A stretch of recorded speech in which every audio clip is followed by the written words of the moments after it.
Hi guys, welcome to Windsome Cottage Garden. My name is Hannah and I'm so glad you decided to join me today. We are in the home garden once more, and today we're going to be getting into our plant hoard that we overwintered in the new house. Last fall, I actually moved houses, and during that move, I took splits from a ton of my different plants. I didn't have time because I moved later in the fall to get them in the ground last season, so they've overwintered in the property in a variety of different ways. I'll actually link a video here if you're interested in learning what I did. And today's the day that we get to go and kind of dig into the pile to see how everything has done, as well as do a little bit of spring cleanup. Now, I'm not going to be pulling plants out of the ground. We sunk some pots. I'll go through and do like cleanup, inspect things to see how they're doing. But I am going to be undoing the really big pile of plants we made where we kind of sunk it and mulched it in with pine needles, in addition to cleaning up fall foliage. So I'm going to be going through that, organizing things a little bit more, taking stock of what's looking good, what hasn't woken up yet, what might be dead, and really see how things did over the winter. I have some hellebores that are blooming, and I can already tell you they're going to be so good. And I would normally be filming this intro outside, except I have two neighbors power washing today, which is great that everyone's out because it's a really nice day. But I think what I'm going to try and do for the audio purposes is just kind of head out, start undoing things, and afterwards we'll go through everything that I've done and I'll show you plants a little bit closer. Hopefully by that time the power washing is done. So without further ado, let's dive in.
I got the big hoard done, but I haven't really touched the stuff that we put in the ground.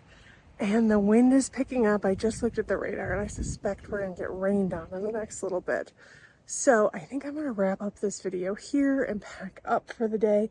But before I do that, I want to give you a closer look at all the plants and how they wintered over. I have really organized all the plants here in different rows and grouped them by type. You can see right here that the hellebores have done really, really well. This one, I think, I wish I could, it's very top heavy, is my favorite, though we have some really pretty upright ones. I ended up having 2 of this kind, so I'm going to take one to the cottage. They look really, really good. No concerns about them. They are right next to the thing I'm most concerned about, which is all my hostas. Hostas can be slow to wake up.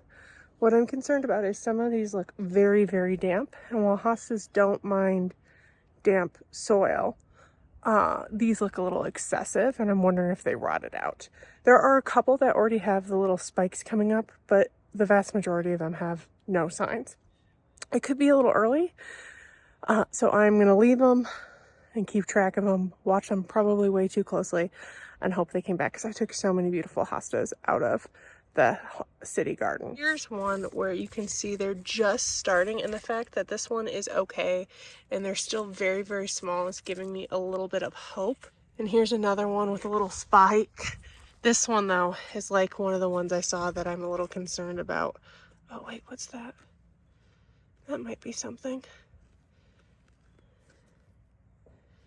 I don't know what that is.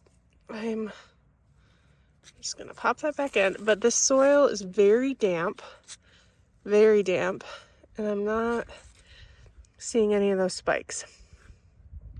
So I'm hoping that they kind of come back. Here's another one that the soil again is looking very, very damp. I cut stuff back and they're still firmly in there. I'm hoping that's a good sign. Here's one that has spikes coming through. Here's one that does not have spikes coming through, and I think it's just going to be a waiting game. Another bit of a waiting game, but I'm not as worried about, is our toad lilies. A couple of them, like this one, and even this one, definitely have signs of life. The rest, not really. This isn't a stilby that is coming back, that I think is going to be, again, a waiting game. I'm not as worried, because if I give it a couple weeks and there's no signs, I'll be a little more worried. Over here, I think almost all of this is coming back. We have different yarrow, veronicas, a couple different iris. One of the iris I'm a tiny bit concerned about, specifically, which one? This one. This is my Japanese iris. And there is like, it looks, I'm trying to decide if these are like flashes of green or like growth down here or bits from the hemlock, but pulled it out, hoping that'll spring some actions. The rest of these, if you look closely, they've got babies somewhere. So this one, I think, is again a waiting game. This over here are all the peonies. It looked like they all came back really well, which is exciting. They're all in the little early stage. This is a hibiscus, specifically a summerific berryosum, that I was pretty sure when I dug it up, I killed it, because it died completely back. But faith in planting, I kept it, and I'm encouraged by this. It's going to be probably a month or so before, maybe even longer, before it shows more signs. But I am feeling good about that. And everything here, I think, is okay. We have sedums that are doing really well, 2 Millennium Allium that I'll be able to split that are doing well, some phlox that look great, and grasses that are coming back. This one is a peach echinacea that I didn't really see a lot of action in, but again, it's a little early, and I think this might be that's coming in. I also left over here a hydrangea. I did a tiny bit of pruning for stuff that was dead, but I'm going to leave most of it because this is the type that blooms on old wood. There's also a fern over here. I also unearthed all the roses. They're doing really well. You may have seen me pulling the leaves off of them, and that's because a number of them actually wintered over so well that their leaves stayed on, and they were definitely worse and you want to remove any of last year's foliage in the sense of it could carry over any pests or diseases, and roses tend to be diseasey. So I definitely pulled those off. You also probably saw me, at least for some of them, but I did it every time. I cleaned my pruners in between each one so I wasn't transferring anything over. There's one of these, which is a Munstead wood, that at one point I was concerned it had witch's foot disease. I did reach out, I don't remember who it was to. I think I reached out to my local Master Gardener program, and they referred me to somebody else and basically they thought that it was not that.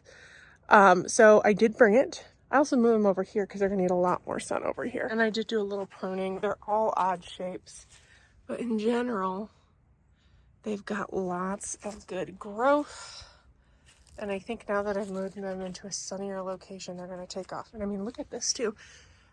This was obviously here. I think it's a miniature rhododendron, and it's gonna be blooming soon. I was really excited to see that today. Let's do a quick pan. I think most of the things in here wintered over well.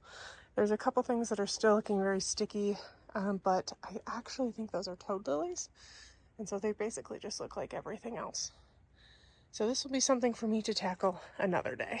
The other thing that I did that I was really surprised by is when I was building this holding area last fall, I had discovered there was a stump there that I didn't realize, and I just did it around it.